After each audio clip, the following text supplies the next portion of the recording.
Hey kids, having a bad day? Well, it could be worse. You could be living in Egypt in 1956. In this video, we'll go over the events of the Suez Canal crisis, which eventually led to the war between Britain and Israel versus Egypt. So without further ado, let's get started. Alright, so, the Suez Canal had a big history to say the least. Let's go over the very beginning. Around 2000 BCE, Egyptian pharaoh Senuseret III dug a canal to connect the Nile to the Red Sea through several lakes. This was then expanded lots of times during different rulers, such as Necho II in the 6th century, as well as Persian king Darius I. However, in this chapter, we will be focusing on one specific variant of the canal, and that variant is the French-Egyptian operated kind. The reason for this is because I am positive that the French-Egyptian kind was the last one built before the crisis. And the person who had built the French-Egyptian version is no other than Ferdinand de Lesseps. Lesseps was a French diplomat, which basically means he represents the French, and the entire thing went something like this. One day there was a canal. But then Ferdinand came in and said, "Let there be light!" And it was good. Construction of the canal was set to be started on the 25th of April, 1959. However, the canal couldn't be built without permission, which makes sense because the French are not building on foreign land. So then Lesseps got permission from the one and only Said Pasha. Said was the Khedive of Egypt and Sudan, and the mission was to create a canal open to all ships from any nation. Once Ferdinand got confirmation to build the canal, it was finished on the scheduled time and finished on the 17th of November, 1869. Funny number.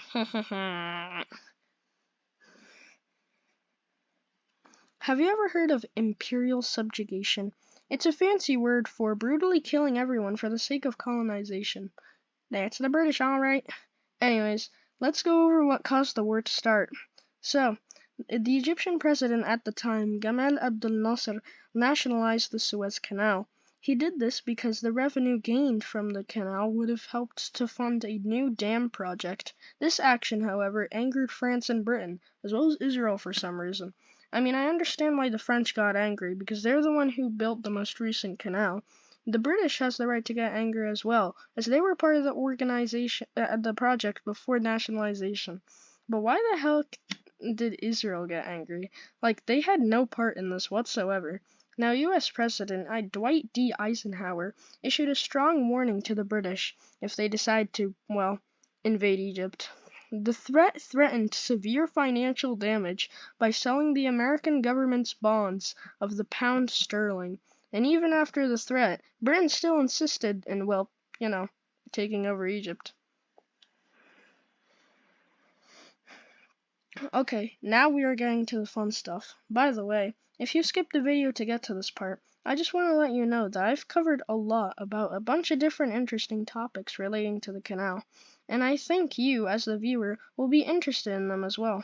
Now, if you do not want to take a look at them, that's cool too, and I think it's just that, maybe you would like some of them. But anyways, moving on. Now, the first one who actually attacked Egypt was, of course, Israeli troops. After Israel started invading, the infantry managed to advance 10 miles into the territory.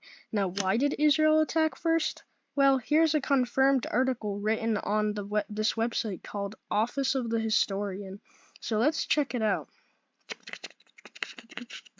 Okay, well, apparently it's because the British and the French held secret military consultations with Israel, who regarded Nasser as a threat to security, resulting in the creation of a joint plan to invade Egypt and overthrow its president.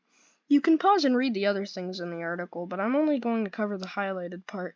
Also, I find it a little strange and funny that Israel felt insecure, as once again, I'm pretty sure Israel had nothing to do with any of this. And so anyways, the first battle started on October 29th, 1956. So, the total death toll on all countries involved ranges around 1,854 to 3,204 deaths. Also, at some point in the war, Israel managed to sneak in one of its horrendous war crimes. So, out of all the bases and factories that Israel could have bombed, they chose a school. But This isn't your typical small bomb that might shake the school a bit. This thing was huge. It blew the building to bits, while also killing the 1,400 children studying at the school. Yeah.